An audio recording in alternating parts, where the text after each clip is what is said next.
Meus irmãos, quando a gente começa falando do livro de Isaías, é muito interessante quando a gente faz uma exposição, contextualizar para que a gente possa entender algumas coisas que às vezes não passam pela nossa cabeça.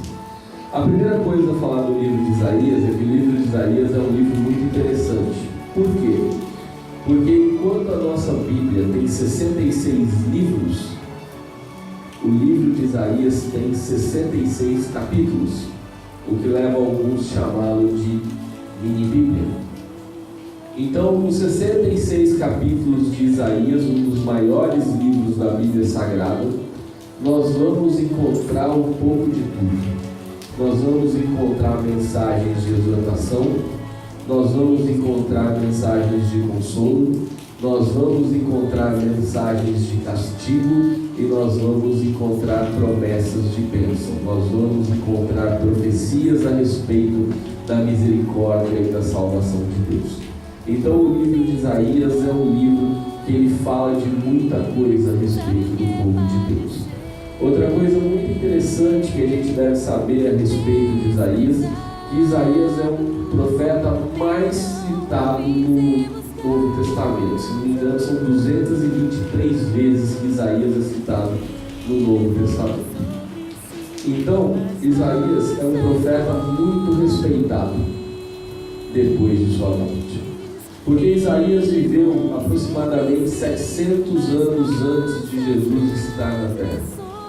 Então Isaías profetizou com uma propriedade tamanha a respeito de Jesus, que ele ficou conhecido como o profeta messiânico. Isaías era um homem de origem nobre. Isaías era primo do rei Ezequias. Então Isaías vivia na corte até o momento que foi chamado por Deus para pregar a verdade. E Isaías, durante o seu ministério profético, revelou verdades muito profundas a respeito de Jesus. E é muito interessante você parar para pensar que quando nós falamos de alguém importante, quem trabalha em empresa sabe disso, existe um departamento chamado Departamento de Comunicação ou Assessoria de Comunicação. E aí quando você vai receber a visita, eu por exemplo, lá onde eu trabalho, com uma empresa muito grande, se a gente vai receber a visita do presidente ou do diretor, é anunciado em todos os canais que o nosso presidente vai estar nos visitando, que o diretor fulano de tal vai estar nos visitando, e é feita toda uma propaganda. Quando o diretor assume um trabalho, quando o presidente novo chega, faz o currículo dele lá dizendo as grandes obras que ele fez, Não, fulano foi presidente da empresa tal durante 10 anos, ele conduziu a empresa tal, ele fez um projeto tal. E aí mas pastor, o que tem a ver isso? É que quando eu olho para o capítulo 53, eu duvido que se a gente não soubesse do que estava sendo falado, alguém aqui podia falar que aqui nós estamos falando do Reino dos Seis e do Senhor dos Senhores, não é verdade? Porque não tem nada bonito aqui. Pensa comigo, quem queria ter esse currículo aqui? Ninguém deu atenção à pregação, só pergunta. Por quê? Porque muita gente me ouviu. Ninguém ouviu o que tinha para falar. Desprezado, o mais rejeitado entre os homens, homem de dores, quer dizer, sofria.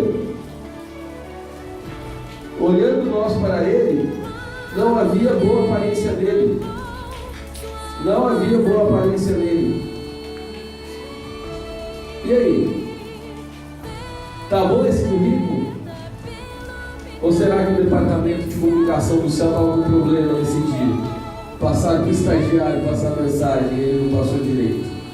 Olha só, tudo que acontece aqui. Escondiam o rosto, era desprezado, não fizeram dele caso algum.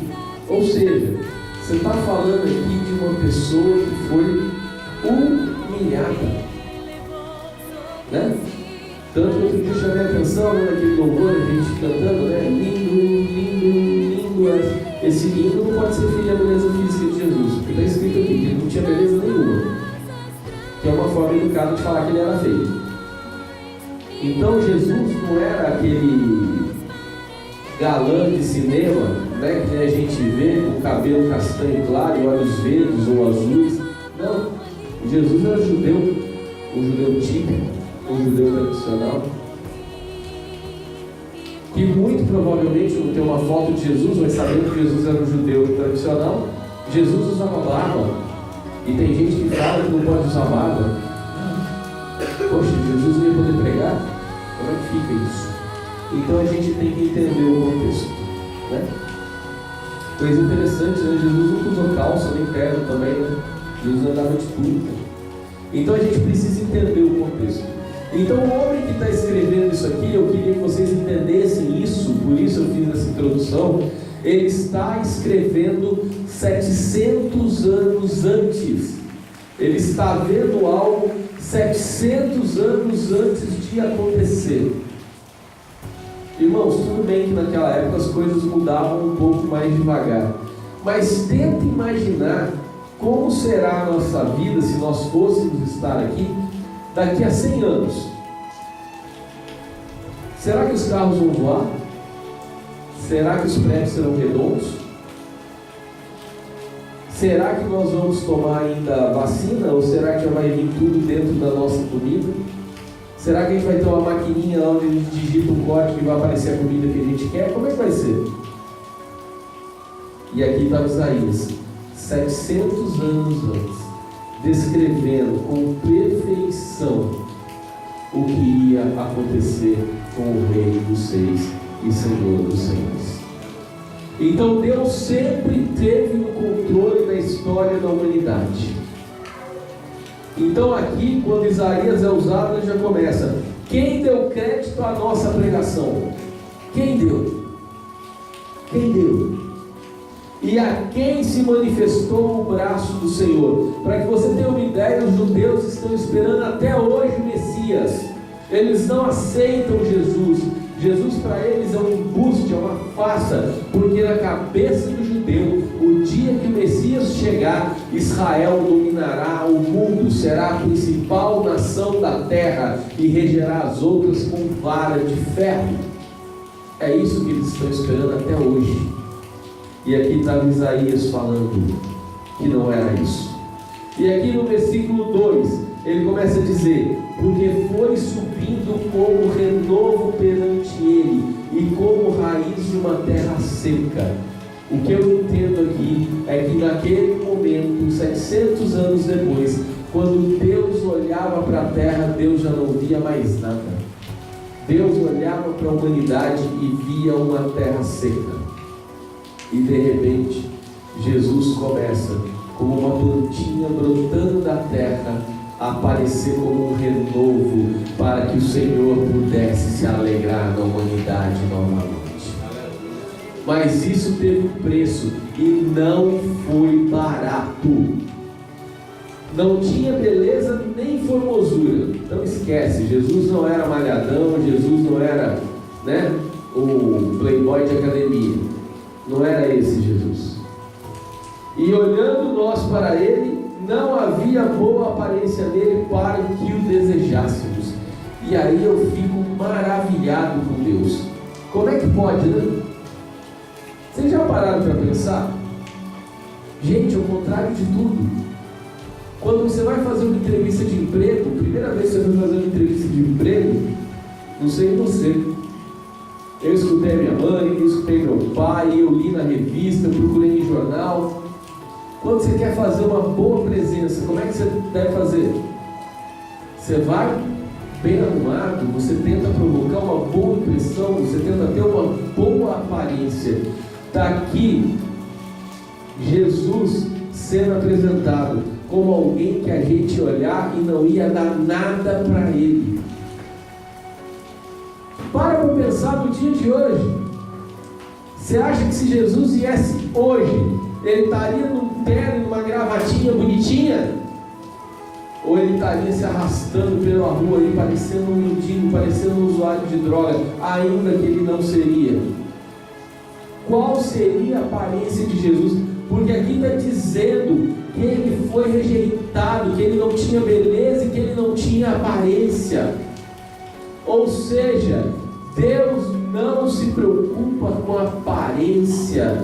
Deus não se preocupa com a igreja bonita. Deus não se preocupa com a elegância do vestir, porque isso era o fariseu, e Jesus olhava para eles e falava: sepulcros caiados. Sabe o que é um sepulcro caiado? É quando você vai no cemitério e vê aquela cripta, aquela capela construída, todo com aquele mármore italiano, bonito, aquele acabamento barroco, aquela coisa maravilhosa, mas dentro tem o quê? Morte, fedor, putrefação. Isso é um sepulcro caiado. É isso que Jesus falava a respeito dos fariseus. Então, Deus ele não está preocupado com a aparência. Deus ele está preocupado com a qualidade. Deus não está preocupado com a embalagem. Deus está preocupado com o conteúdo. Não estou dizendo que é pecado você ter uma igreja bonita, organizada, mas isso não é o principal. Deus quer a qualidade no louvor. Porque se Deus estivesse preocupado com a aparência, irmão, ele podia até desistir, porque não tem como bater os tal do judeu, não. Eles fazem tudo igualzinho, há milhares de anos, é o mesmo ritual, igualzinho. A gente não ia poder fazer isso. Então a gente tem que entender que Deus está olhando para dentro de mim e de você. Deus quer saber a sua capacidade de entrega, e Ele pode te exigir isso. Sabe por quê? Porque olha aqui, ó, verdadeiramente Ele tomou sobre si nossas enfermidades, e se as nossas dores levou sobre si. E aí tem alguns que distorcem esse texto. Então hoje, né, dona Félia, a gente está mal, hein? Estamos os dois em pecado aqui, né? Por quê? Não, Ele levou sobre si as nossas dores. Não pode ficar doente. Se você está doente, é porque você não tem fé. Ah, é mesmo? É mesmo? Então ninguém ficou doente, né? Depois do dia de Pentecostes, ninguém mais ficou doente, né? Por que Jesus deu autoridade para a gente curar os enfermos, se ninguém ia ficar doente? Então, o que a gente tem que entender é o seguinte: Ele levou sobre si. Verdade, Jesus ele pode curar? Pode, mas tem hora que Ele não vai.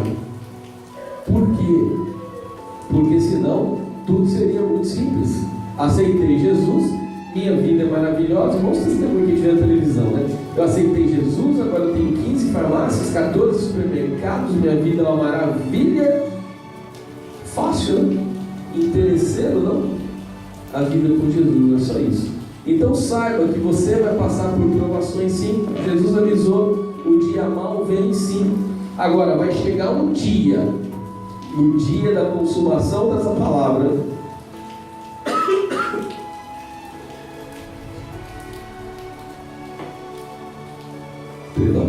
no dia da consumação dessa palavra, aí sim, o dia que Ele voltar, o dia que o nosso corpo for transfigurado no corpo de glória, aí acabou. Aí nós vamos para a boda do Cordeiro, aí nós vamos para o julgamento, aí nós vamos para o céu. Ali acabou. Ali não tem mais dor, ali não tem mais doença, ali acabou. Mas dessa terra pode ficar tranquilo, você vai ter enfermidades, mas não se esqueça que Ele levou sobre Ele. Você pode entregar para Jesus as suas enfermidades. O castigo que nos traz a paz, as nossas dores, que Jesus fala: vinde a mim, joga sua dor sobre Ele. Significa que você não vai ter mais dor nenhuma? Esse é o pecado bravo, esse seu, hein? Não é assim, gente. A gente não pode julgar a pessoa. Fariseu, está em pecado, está em pecado. Não.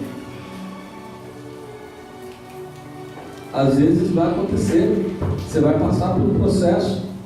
Isso não quer dizer que você está em pecado. Isso quer dizer que Ele está te provando, e é motivo de se alegrar. Sabe por quê? Porque Ele te achou digno de passar pela experiência dele. Não no mesmo grau, a dele foi muito pior, mas Ele levou as dores sobre si. Qual dor é essa?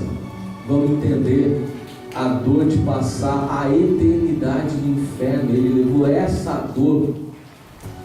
Essa foi a dor que ele levou. Nós estávamos condenados a sofrer dores eternas num lugar quente, escuro, abafado, mas ele levou sobre si as nossas dores. Nós precisamos entender o que é o Evangelho. As promessas de Jesus não foram para agora. Ah, mas ele trabalha na terra do vivente? Claro que ele trabalha, ele é Senhor.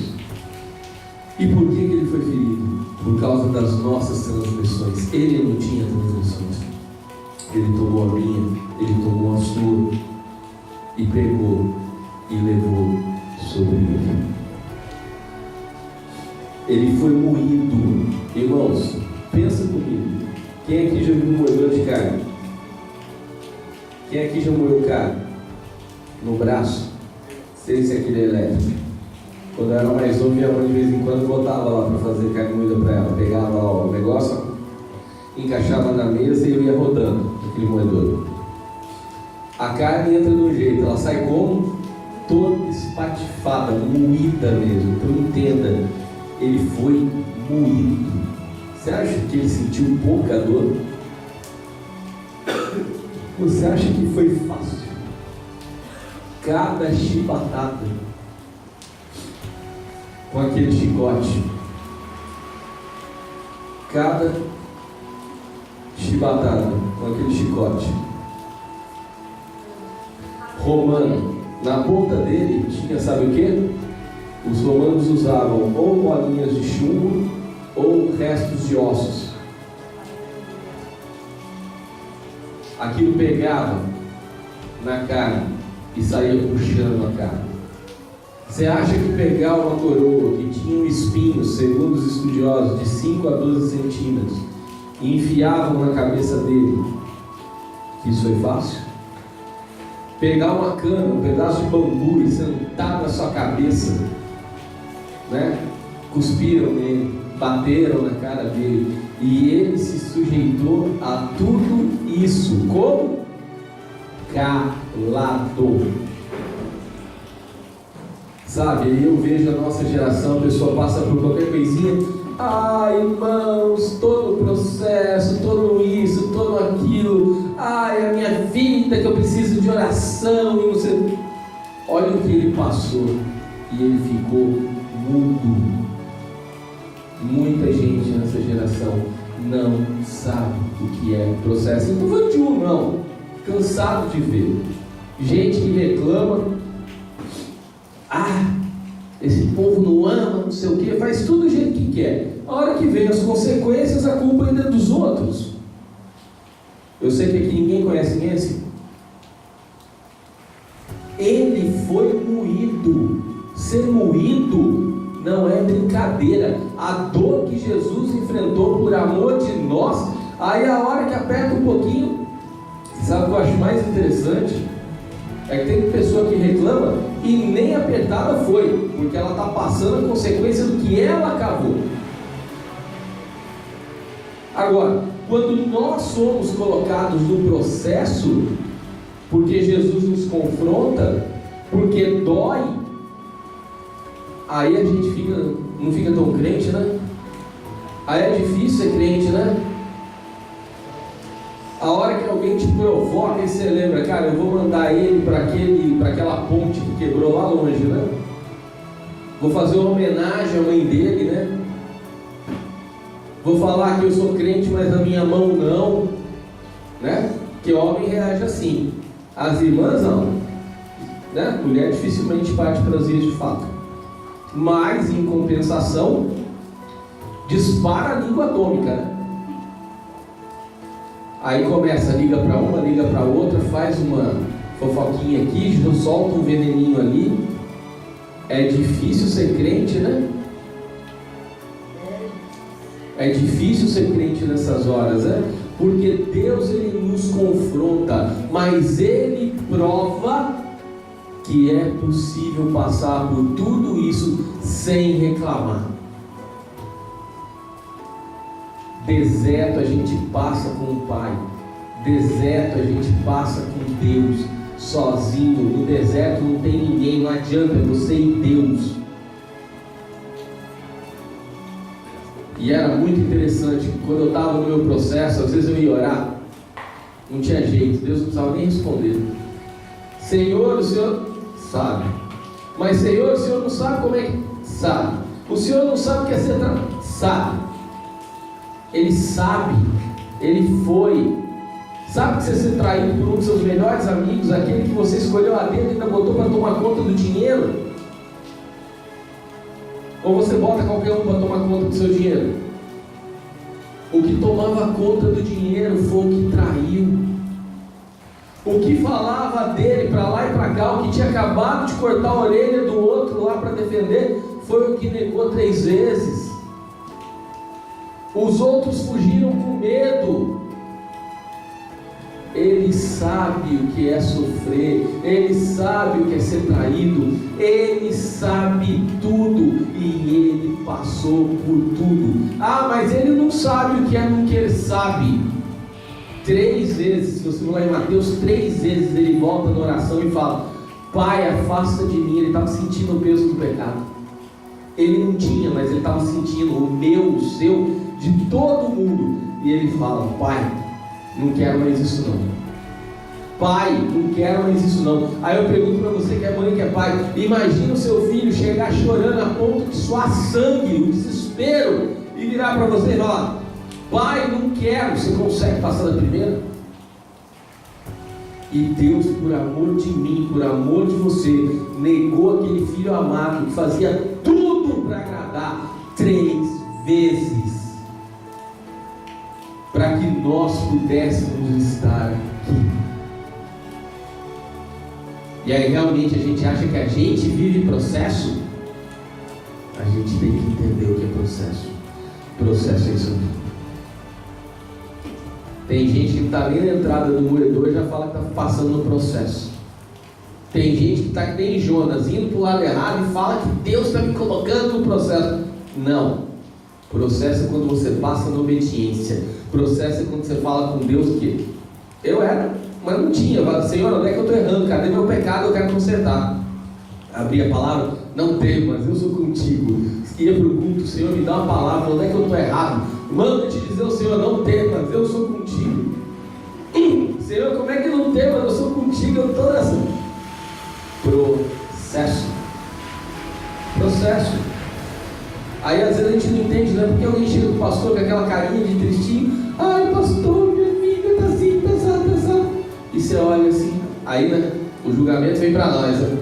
O contrário que a dona Félia falou, eu não vou julgar ninguém não, viu, dona Félia? Se ela falou que eu ia julgar, eu não vou julgar ninguém não. Até porque a minha oração é bem parecida com a sua, viu? A gente já tem tanto problema que a gente precisa de solução. A pessoa olha, como o pastor é duro, como o pastor é frio. Não, irmãos. Sabe o que é?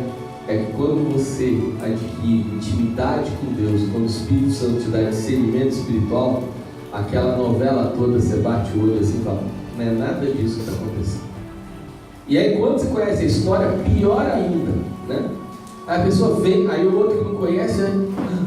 Pastor ruim, pastora ruim, missionário. Não é isso não, gente. Tem coisa que Paulo está na Bíblia. Paulo chegou e falou: Alexandre e Emeneu entreguei para Satanás, para ver se eles aprendem. Ensinei, dei um exemplo, não dei? Quer fazer? Não. Tchau.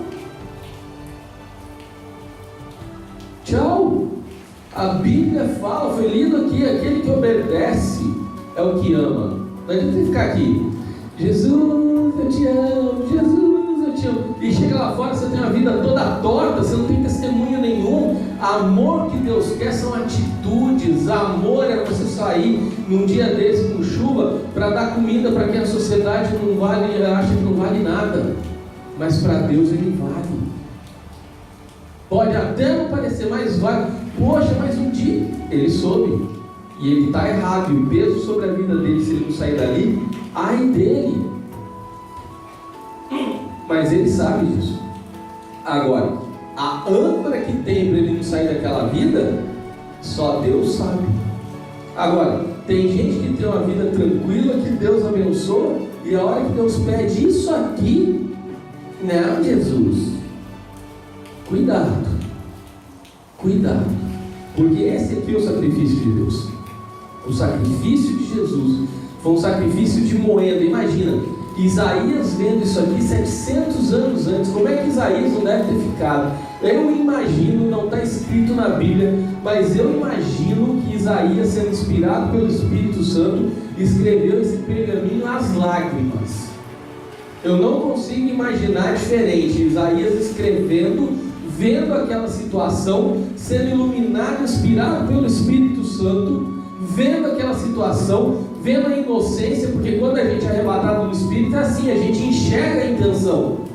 Ele vendo a inocência daquele homem, vendo aquele homem sendo moído, que a culpa era do povo judeu, como ele declara aqui. Eu não consigo ver Isaías de outra forma como ser escrevendo isso aqui em prantos, chorando. E aí a gente quer vir para a igreja para pular, para saltar, nada contra, mas a Bíblia me diz lá em Provérbios que tem muito mais proveito na casa onde há tristeza do que na casa onde há alegria. Sabe, muito oba-oba, muita festinha, nada contra, mas e na hora de pegar no arado? E na hora de pegar no agrado? É festa do isso, festa do aquilo, beleza, não tem problema nenhum, a gente é um povo alegre, a gente tem que celebrar, a gente tem que comemorar mesmo. Mas e na hora de fazer pelos aflitos? Porque a gente criou uma coisa assim agora que, né, nós somos os escolhidos de Deus e a gente olha os outros de baixo para cima. Jesus ia aonde? Jesus ia andar com prostituta, Jesus ia perdoar a adúltera, ele não pecava, mas ele ia atrás do pecador, ele ia jantar com o cobrador de impostos, ele ia fazer da adúltera uma missionária, ele ia fazer do endemoniado um missionário. Esse era Jesus. E aí eu pergunto, quando eu olho para esse texto, o que nós estamos fazendo? A gente devia abrir menos a boca para reclamar como ele não reclamou, e abrir mais a boca para pregar o amor dele, para pregar a verdade dele. Porque olha o que aconteceu com ele aqui. E olha só como é que Isaías viu. Isaías viu muito melhor do que muita gente que viveu no tempo de Jesus. Da opressão e do juízo foi tirado. E quem contará o tempo da sua vida? Por quanto foi cortado da terra dos viventes? Ou seja, ele foi cortado, ele morreu. Pela transgressão do meu povo ele foi atingido. Está aqui Isaías declarando: ele morreu pela transgressão do meu povo. E puseram a sua sepultura com os ímpios. Imagina, o rei dos reis, o senhor dos senhores, numa sepultura com os ímpios, com o rico da sua morte. E aí a gente lembra que José de Arimateia foi lá e pediu o corpo de Jesus para que ele fosse enterrado na sepultura de um homem rico 700 anos antes. Irmãos, eu fico maravilhado quando Deus me mostra uma coisa que aconteceu no meio da semana passada na vida de uma pessoa. Eu fico maravilhado quando Deus me mostra o que vai acontecer daqui a um mês. Aqui nós estamos falando de 700 anos e Isaías está vendo onde Jesus ia ser enterrado. Está entendendo a responsabilidade de ser profeta? Você está entendendo a responsabilidade? Olha o que Deus deixou para nós. O que Deus está dizendo aqui: ei, eu conheço o teu fim, eu conheço o projeto que eu fiz para você, mas não obedece não, vai fazer que nem Jonas, vai. Todavia ao Senhor agradou moê-lo, fazendo-o enfermar. Está vendo? Até ele enfermou, até ele. Porque não dá para ficar saudável naquela situação, né? Crucificado daquele jeito. Quando a sua alma se puser por expiação do pecado, verá a sua posteridade. Prolongará os seus dias. Sabe por que prolongará os seus dias? Porque ele morreu, mas ele ressuscitou. Os dias serão prolongados para sempre. Aleluia! E ele verá a sua posteridade. Sabe o que é posteridade? Posteridade é herança, posteridade é legado, posteridade é o que ele deixa para depois.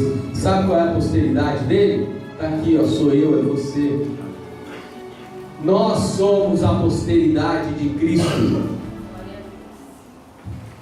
E olha só, o bom prazer do Senhor prosperará na sua mão. Que amor que é esse, irmãos? Ou seja, ele passou por tudo isso para no final olhar para mim, olhar para você e ficar feliz. Jesus ama os seus filhos.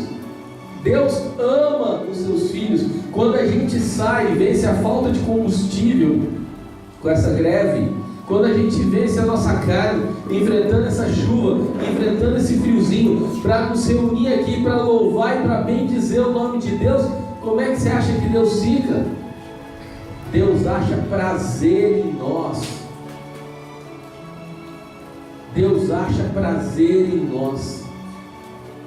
Por tão pouco, né? Irmãos, compara.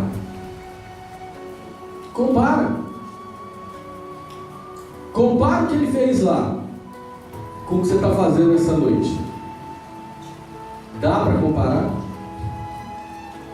Dá para comparar?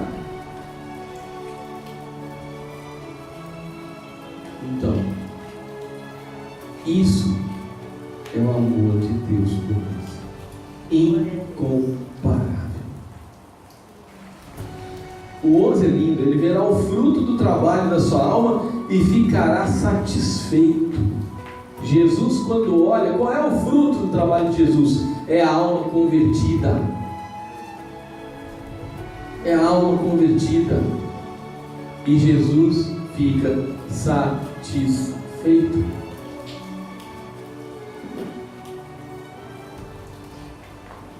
Com o seu conhecimento, o meu servo, o justo, justificará muitos, porque as iniquidades deles levará sobre si. O que ele fez? Ele levou o seu pecado. Ele levou o meu pecado. Né? Quem aqui só tinha um? Quem aqui só tinha um? Ele levou os nossos pecados morar no céu. Amém? Amém. Aleluia. Ele verá o fruto do trabalho da sua alma e ficará satisfeito. Bate palma e glorifica o nome do Senhor. Aleluia.